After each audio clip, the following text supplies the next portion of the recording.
Tell me, after the weekend, are you more confident about where this All Blacks team is than at the start of the season? What curse? What curse in Wellington? It's done, it's dusted. You know, we scored a whole 7 points in the last 20 minutes. So we're under control of the situation. Look, I mean, a 20-point win against the Wallabies. Bledisloe Cup was taken care of last weekend. Am I more confident? Yes. Or more convinced? Are you brimming with confidence? Oh, no, I'm not. I've still got questions, and I think we should have. But ultimately, it was a nice way for this group to finish the Rugby Championship with a win and end up second in the competition. Yeah, I think it's a response from last week. You know, I mean, that was the first time they hadn't really had the best start, really. They scored after that 60-minute mark, which is probably pleasing, a monkey off their back in some ways. But I think I'm settling into what's going to be a good end-of-year tour. I think this is the time now, and it's great to lead into that with a bit of confidence. Yeah, definitely. Obviously, the two games in South Africa are very, very tough.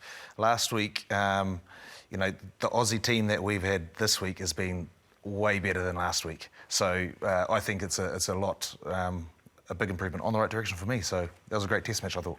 6 test matches so far with a 50-50 record. 3 wins and 3 losses. Second place finish in the Rugby Championship. So that's one trophy that doesn't end up back in the cabinet this year. So how do you actually rate the Rugby Championship? We'll start off with you, Jeff, and remembering you were happy for the All Blacks to lose 2 test matches this year. So I think you said 12 at the start of the year. Mills, you were 9 test matches. Blown out already, the All Blacks would win. I'm gone. You're gone. I'm gone. What I'm out is of that? this first stage. Are you sure? Was it 12 or maybe 11? No, it was 12. It was 12, It was wasn't 12. We went back on that. OK, let's just think about if you went on world rankings, for example. South Africa, number 2 team in the world. The All Blacks are number 3. Argentina, number 6. Australia are at 10. That's where we all finished in the Rugby Championship. If you think about last year's Rugby World Cup, Australia didn't get out of the pool play. Shambles of a tournament for them. Completely new side, new coaching team.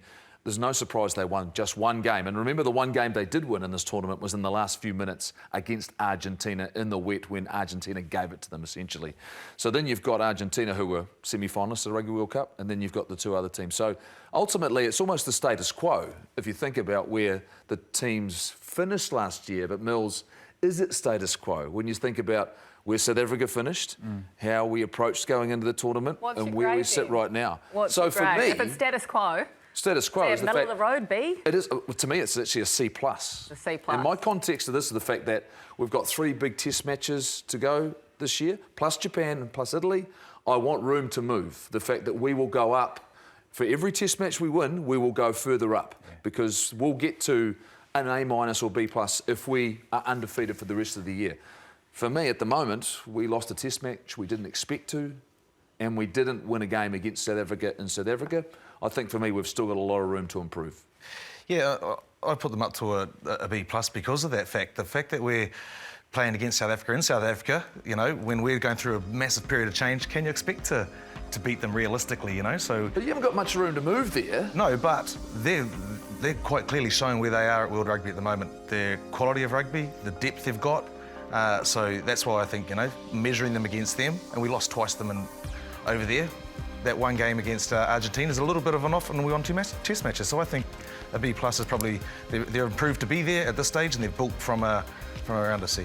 So ever the optimist, ever the pessimist. No, that's not fair. And Mills, your grade?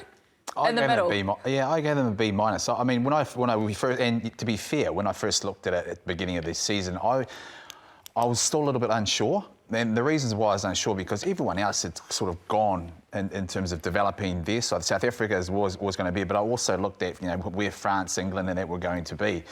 But the big factor for me was how this coaching staff were going to react, what sort of style they were going to end up playing. And that's why I thought, you know, if we won 9 leading into next year, bit of cohesion, they've found themselves. They're starting to find themselves. So the coaching staff obviously there's been a lot of pressure. It's different to Super Rugby.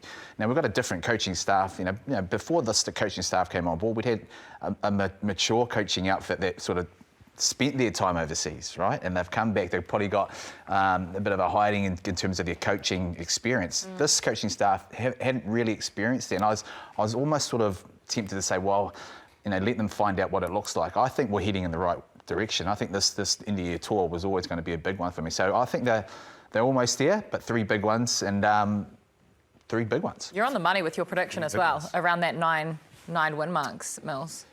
Yeah, I am, but I think there's lots of things have come out, right? Okay, we needed to find some locks. We needed to find a halfback. We also in the midfield, and we've found a Lucy. Our Lucy's, to me, in our locks were probably the biggest concern. Thinking, okay, are they going to come through? And I think we've found some of those answers.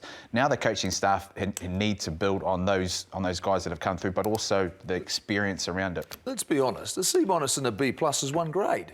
I mean, you think a C+ and a B-, that's one grade and shift in terms of one performance. I'm looking in the nature of the play as well. The fact you talk about our inability to finish games. That wasn't an issue we've had in the past. All of a sudden, that's an issue we've had here, that's come up. Ill discipline, inaccuracy, not getting the game plan right at the back end of games. For me, that's concerning. I think there are things that I need to see change significantly. Last night didn't convince me that once again. We didn't come over the top of the Wallabies. What we did do is we stopped them. Our defence stepped up, stopped them getting across the line, but it wasn't like we imprinted ourselves and took control. And I think for me, in terms of last night's result, you're talking we take one more opportunity, which is a brilliant Will Jordan try, and we stop one of theirs, and that's 14-point difference. So I'm, like I say, for me, I see potential, I see opportunity. We're creating a lot of stuff. But I think we've got a long way to go if you start saying this is a potential A season, B+. We've got to improve. It's like anything. It's like to go from that B to an A, the margins have to be significantly higher, and that's exactly what you said, talking about the right decisions, the right times and the right moments. That takes them to an A for me, and they're falling short there. So the rest of it, they're playing some great stuff. The stoutness and defence, that's why they're higher than a B. Mate, C's get degrees, mate.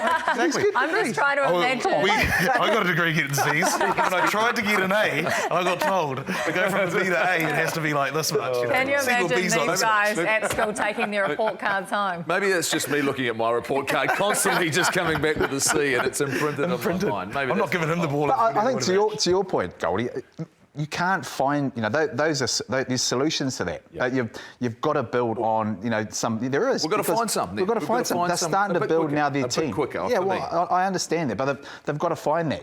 They've got to be under pressure to be able to go, okay, well, hey, these are the things we've got to try and fix. And as a coaching staff, they would have found themselves, how best they operate under pressure, because it's not fairy tale sort of stuff when they're in the All Blacks, and the pressure from the public is massive. Mills, you said we've found a few things. We've found a halfback, we've found a Lucy, and we've found some locks. Have we found the 10? No, I don't think we've quite found the balance of who will start at 10. I think we've got two quality 10 options with a bit of experience, but I also think there's other factors that come with that. I think they still haven't quite understood the game plan, what they want to try to implement. The balance between kicking, which they didn't do a lot, coming out of their half in Wellington, but the whole year they had been. So I think once they understand the full nature of the game plan, those 10s will start to sort of, I suppose, apply themselves and really start to dominate, whichever one it may be. I totally agree with that comment too. And I think it's the ability to be able to switch game plans during it. It's although the leaders might be able to, the rest of the team can't adjust at the moment. Because I've got a sense right now, I think over the last week and going into this game, I've got a sense that there's more trust and belief in the players to go out there and play and do what they've done in the past, Mills, Bossy, where you've played at this level. How do we get the balance of what we know with what you know through experience to get the best for the team? And I think having Beauden Barrett at 10, this is the guy who was two-time World Player of the Year at 10 for the All Blacks, having him there in control of this test match, I think he took the reins and delivered a performance tactically that was significantly different to something we've seen this year. Well, more level-headed approach, and you can't blame them saying they obviously had a game plan that said, hey, well, they still believe that Damien can actually run that. He's just got to find that balance, and it's kind of like what I alluded to before. When you come in with a new coaching staff, you want to try all these things because they've had 6 or so months, 12 months to sort of come up with this plan, but then it's not coming quite right. Results don't come your way. But the good thing is they've now been able to pivot, and Damien will too. They'll understand and try and get the feel about the balance between how he plays. Bringing Beauden on and starting him at 10 just gave you a little bit more of a, hey, let's get things a little bit steadier. We'll play out of our own half, but it gave you that balance because you've got to almost 200 cap sort of All Black to steady the ship in some ways. But does that not dent Damian McKenzie's confidence that he got benched? Because he got benched, didn't he? Yeah, I don't think so. I think it doesn't dent your confidence. I think, if anything, it's probably made him more determined to actually get on side and understand his role in terms of leading the team around the park and driving that situation. I don't think it would have dented him at all. No, I think it probably maybe had a little bit too much of a free run, and it probably sharpens his focus a wee bit. And I agree with what you said around Razor. Sometimes he's too personable and maybe too honest. A couple of points he mentioned around momentum shifts, learning about momentum shifts and the ref's call of the bounce of a ball. He probably should have your teeth cut on that by the time you get into All Blacks coach, you know. And visibly, he's under pressure. I've noticed it. I think a lot of people have, and he visibly shows it as well, which is great. Yeah. But I think the players can sense that, and it's not as calming and it reflects on the pitch. Whereas Bodie, for instance, in the weekend, he played cool and composed. That's all he needed to be. He shuffled when he needed to, didn't do anything excellent or every single phase, but it just calmed the rest of the team, and then they could play. You're And then talking allow. like Damian McKenzie's year 10. Bowden Barrett, sorry. Well, the conversation I have around this is, and I don't know why we get so hung up on numbers 1 to 15, when 16 to 23 win your test matches. Because we've just seen that over the last 2 months, that we can't win the 20 minutes, the end of the game, with 16 to 23. And Bowden Barrett against England, 2 test matches off the bench, bam, explosive, changed the game, play with real impact. Damian McKenzie looked great off the bench, and he's been great off the bench for the All Blacks. Bowden Barrett, when his start of his career, was a game changer off the bench, but I don't know why we get so hung up on who starts, because that's not where the game quite often is won or lost. It's when you get to these moments where you're relying on your reserve to come on and change the game. Do you want to be a starter? What's that? Everyone playing wants to be a but in my starter, day, we did the reserves never even got a run. They didn't get a run. But Whereas if now you're you Damien or rotate Bodie, guys. you want the 10 jersey. You don't want the 22 jersey. Of course you want to own that, but ultimately it's how you impact winning, what you can do in terms of winning games, you know. And I think, to me, getting that balance right, and I'll just say that one other thing around leadership just quickly.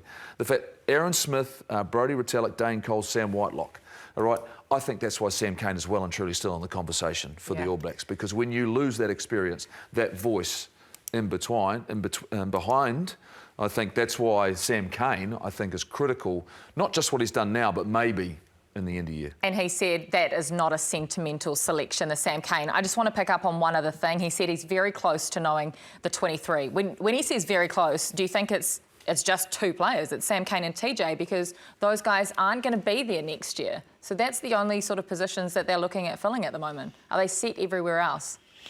I don't think they're set in concrete, but he's found some answers to questions that I've had at the beginning of the year. You know, and one, for me, is definitely a lock. You know, Tupou Vai has stood up. You know, the nines, I think, were pretty well settled there. I think you had a whole group of players, and those, they said, 2, good players in each position. I think they're starting to sort of, find that 23 in terms of who is going to actually play.